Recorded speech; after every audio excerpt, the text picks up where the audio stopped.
So what's up mga ka-Einstein? So ito na naman tayo sa para sa panibagong DIY para hindi mahirapan ang ating mga alagang manok mga ka-Einstein. Ganito lang kasimple ang gagawin natin. So panoorin natin kung paano gagawin ito. So maganda-handa na kayo. Gamit lamang itong napakagandang Coca-Cola na basiyo ng Coca-Cola. So guhit lang tayo ng circle, tapos kakatin natin to, guguntingin natin. Pagkatapos ang gagawin natin ito ay parang ganito lang. So panoorin na mabuti mga ka-Einstein. Ating bangagan. Pagkatapos bangagan din natin dito. Pagkatapos nating bangagan ay gamit tayo ng ganito. Kung wala kayong ganitong gamit, pwede rin gagamit tayo ng screwdriver para mabangagan natin ng maayos. Pero wala tayong screwdriver, mas mabuti kung ganito para malinis ang pagbangag ng ating nature spring, ang ating bottle. So kukuha rin tayo ng guma, kahit anong guma, kahit intriol ng motor sa ligid, kahit interior, at ganito rin. Gamitin natin ng ganito. Simpleng-simple lang to mga ka-Einstein. Gamit lang ng mga simpleng bagay. Tapos i-lock natin gamitan ng washer, tapos mag-lock tayo mga ka-Einstein. So simpleng-simple lang. So ganito lang ang gawin. Ganito lang, paulit-ulit na proseso lang. Ganito rin gawin nyo sa ibang bottle.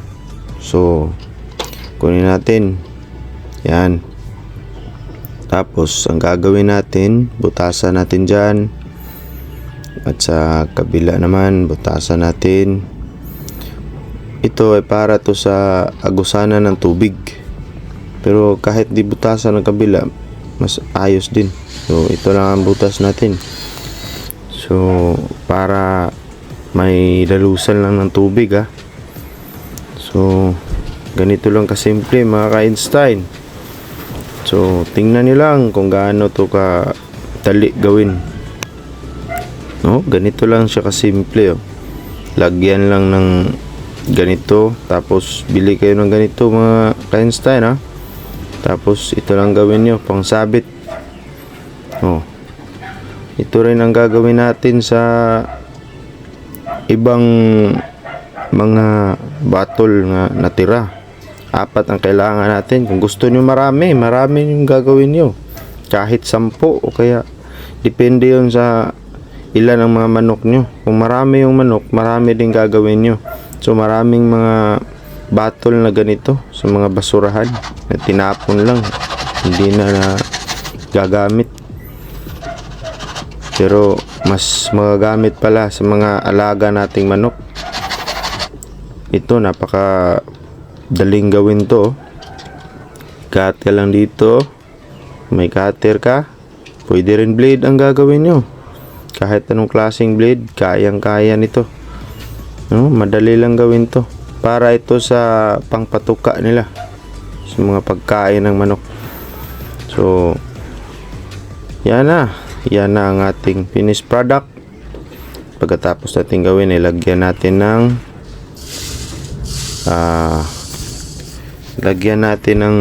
pagkain. Ito 2 butas na to para madaling ganito lang simple. Tapos ganito rin, lagyan natin ng tubig.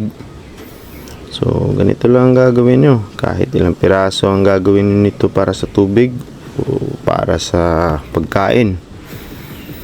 So napakadali, di ba mga ka-Einstein? Napakadali lang gawin to. At salamat sa video na to na si Bonita Idea. Napakagaling ng mga idea niya mga ka-Einstein. So salamat kay sir sa nagmamayari ng video na to na gumawa ng ibang klaseng mga idea, si Bonita Idea. So ito yung logo niya nasa itaas. So wag kalimutan siyang i-follow. At maraming salamat sa panonood mga ka-Einstein. Ganito lang kasimple. Ako ganitong gagawin ko para yung mga alaga kong manok na pwede nating hayaan. Sila ay mabubuhay lang sa kanilang tinitirhan. Kung lalagyan natin ng ganitong klaseng idea. Mabubuhay na ating manok dito. Walang gasto. Wala tayong magasto mga ka-Einstein. Kung bibilhin natin ito, bibili tayo ng mga ganito, makagasto pa tayo ng mga 500.